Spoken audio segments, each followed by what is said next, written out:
Thank you very much, Dr. Horton. And as I said at the outset, that we will entertain questions with the entire panel at the conclusion of the last presentation. The next presenter is Dr. Robert Tyler, who earned a PhD in physiology from Colorado State University. That makes us kindred spirits, because I have a PhD in physiology. But he specializes in cardiovascular studies of oxygen transport and aging. Now, since earning his doctorate, he has advanced steadily both in academia and private industry, and is currently medical director of Dendreon, where he has a plethora of responsibilities targeted to the understanding and the treatment of prostate cancer patients. Dr. Tyler's topic for this morning is the Provenge Enrollment experience. Dr. Tyler?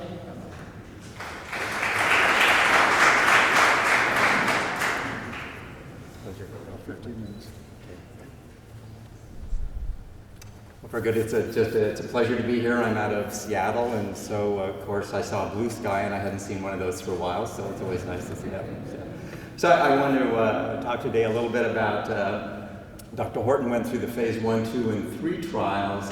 Once a drug is approved, then they often go into what's called a phase 4 trial. The FDA actually asks for those commonly then to get a larger patient population to look at safety. And so that's what we're going to be talking about a bit today.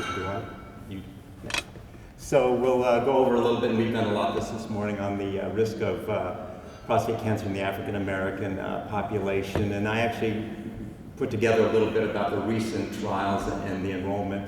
Then we'll talk a little bit about Proceed, which is the safety registry. And then I'm going to highlight a little bit or finish up about a new registry or new study that we're doing that will add additional information to this area. So next slide. So we've seen this a lot today, and the increased risk in African American. This really does show, the mortality rate. And next slide. But one thing that you want to think about is actually the loss of lives. And so this is one study that looked at the African American group and actually brings it in that there's that threefold loss of life. So these are people that are not spending time with their grandchildren, having life going forward. So it's really impactful when you see that number of years lost per 100,000 people. Next slide. So there's been a lot of studies, a lot of things going. As the introduction, I'm a cardiovascular physiologist. How did I get into prostate cancer? Well, I got into industry, started developing LHRH medications, and it's gone on for there. So I have over a decade now of prostate cancer. And when I got onto Proceed, we had an initiative to enroll African American patients. So I got into the literature, and you can see this is from an advisory board that we held where I first met Dr. Agugotu. That there's a wide variety of ideas as to why this exists. For me, is there a pointer up here? Maybe not. So for me, being a physiologist and a scientist, both I know there's some dietary factors. Thank you. And there's some good studies. Dr. Aronson out of UCLA looking at the fatty acids that a person consumes, and you hear a lot about omega-3 acids, right? Well, omega-3 acids, are protective, whereas the shorter chain fatty acids like you get in corn oils are actually promote prostate cancer. So there's some thoughts about lifestyle and dietary factors. For me, my interests are going to be in tumor biology and genetics, and you'll see the studies that we're going to go into. We'll be looking at some of those factors. Next slide. And next. So this is, I went ahead, and so in we've been talking about early prostate cancer. I deal in the advanced prostate cancer arena where a man has had hormone therapy, and even on hormone therapy, which usually brings your PSA back down, then the PSA starts to rise again. So that's the area of prostate cancer I deal with. And these are the 6 products that have been approved for treatment of metastatic prostate cancer since 2004. So if we look at this is docetaxel or Taxotere in 2004 was the first trial that showed an overall survival benefit. So the first treatment in advanced prostate cancer that increased survival was 2.6, 2.9 months depending on the study. And you can see that the African American enrollment was not too bad, 12%, 15% between the placebo. Impact trial, this is Provenge, this is the product that Dendreon has, the immunotherapy for prostate cancer, and we had somewhere around 5 to 6%, but I actually was surprised at this, I didn't realize, so now we're going to the Cougar trials. Those are phase 3 trials like Dr. Horton was talking about for approval. All of these trials are.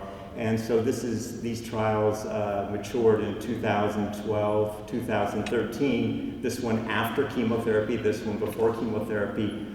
But as these trials get more European-based, as we're moving towards those studies, you can see that ironically, and I actually thought quite disturbingly that this underserved population is actually dropping down. And then if we look at the AFFIRM study, which is Xtandi or enzalutamide, a receptor blocker for advanced prostate cancer, again, they actually had to go to their label. They didn't even report it in their studies, but in their package insert, they said, over 92% were white or Caucasian, and so they really couldn't even make any comments about race with their product. So it's interesting. I'm not saying that it doesn't work in that area. It's just it's understudied in that area in their phase 3 registry trial. And the most recent one, this is a radionuclide that treats bone cancer, and again, 2%. So it's an interesting trend that we're actually going in the wrong direction, in my opinion, on registering patients for these phase 3 trials. Next. So what are some of the reasons that you don't have African Americans? This was out of Howard University here, and one of the highlights here is comorbidities. And when we're designing clinical trials, like the phase 3 trials, we're looking at certain characteristics that we have to exclude because it might confound the data, so we're looking for a homogeneous group as we can get. And so oftentimes African Americans can be excluded from trials because of comorbidities, not because they're not being offered the trials. Next slide. So this is a really complex slide looking at all of the reasons. So if you want to hit it here, this one first comes up. So there's socioeconomic factors, and a lot of these will come out to age, income, gender, geography, where you're at. Do you have access to a clinical trial? Again. And awareness. There's barriers of lack of education about clinical trials. Dr. Horton did a nice job showing us about that. A knowledge of origins of cancer, a cultural relevant education about clinical trials. So getting to know about them. I came up from science and academia and ran labs and did lots of rats and mice experience. And I have to tell you, even being in academia and being a research physiologist, I really wasn't that aware of clinical trials. I saw the advertisements in the elevator at the medical school. I could make, $800 if I have them poke and prod me for a day. But that's about all I knew. So really, I can understand, even being that close to it, I wasn't really that aware of clinical trials. Next, please. Opportunities, barriers. This is where we really focused on when we needed to increase enrollment, is we looked at all of these, the providers, and going after the providers and getting them to find the patients for us. And next, please. And so acceptance, a lot of things going to the family and reaching out to the patient. So that's another aspect that we went after. And go ahead. So here's Provenge. So this is a Kaplan-Meier curve. You see a lot of these in any cancer that has an increased mortality. Next slide. And so here we see the Kaplan-Meier curves, and this happens to be for the product I represent. It's an immunotherapy for advanced prostate cancer. We take the cells out of the patient's body, target them towards a marker on the prostate cancer, prostatic acid phosphatase, reinfuse them back in the patient so it's their own immune system then going after. And by doing that, you can see that we increase survival. Oftentimes, you'll see that all of the trials are compared by the median, which is half above, half below is the median.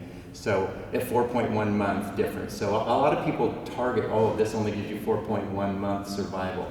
That isn't what the statistics is built on. The statistics is built on the difference in those two curves.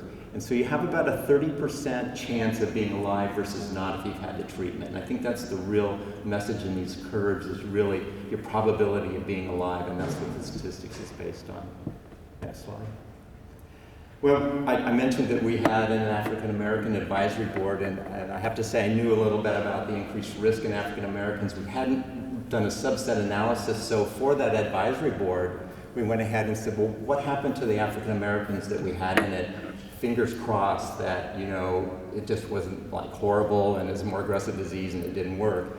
And it's a small retrospective analysis, which means you can't take this a lot home to the bank and say it's true, but it's an interesting way of looking, as we actually saw that our African American group did way better than the Caucasian group.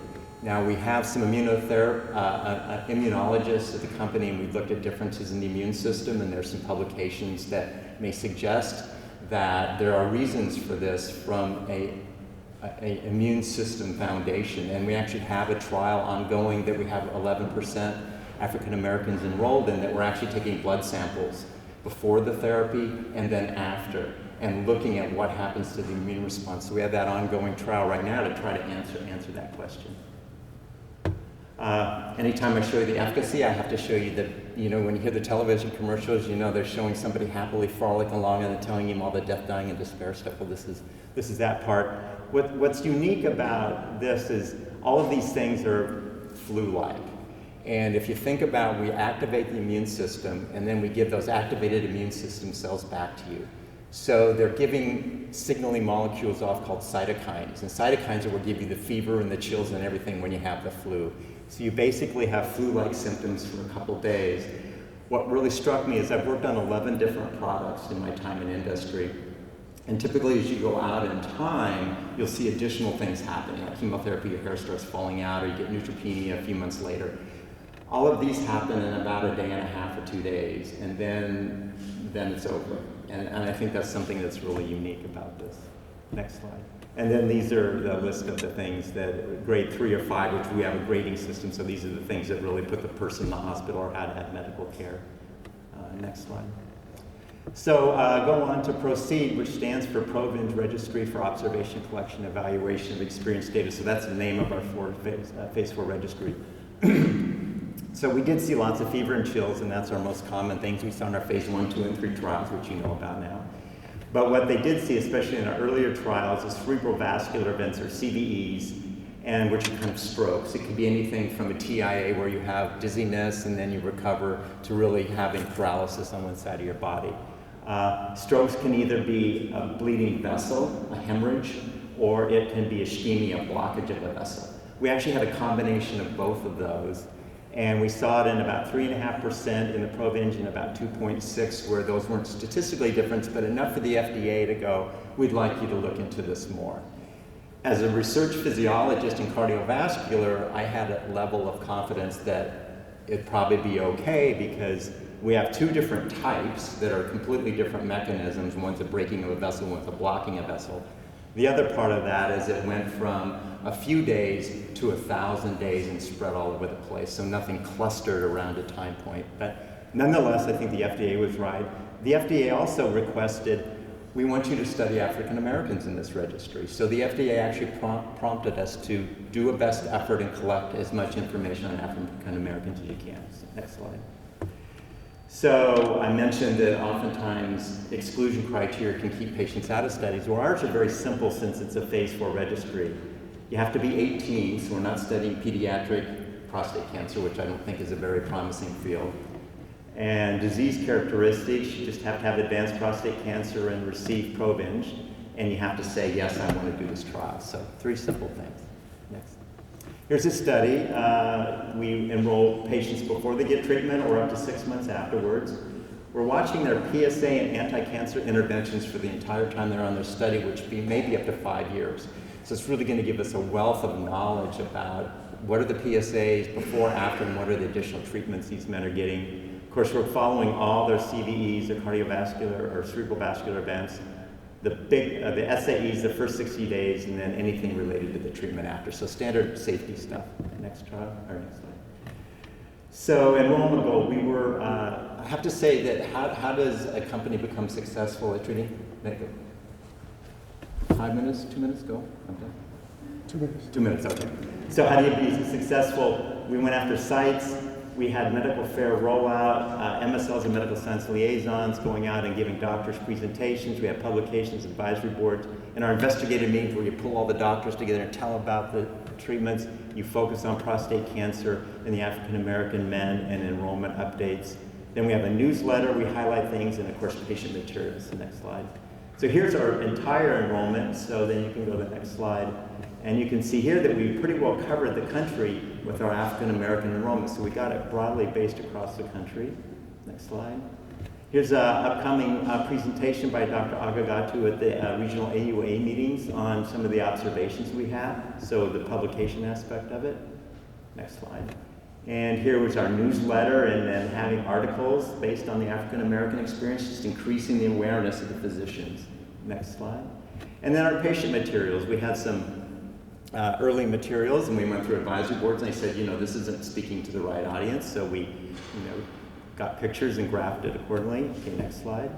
And then you can see we started out really small, and then by really not unique efforts, just executing the efforts, we were able to get, now we actually, it says 10.9, we're actually 11.3% now. So we went from almost nothing here, and we're able to actually enroll that proportion faster than the regular one.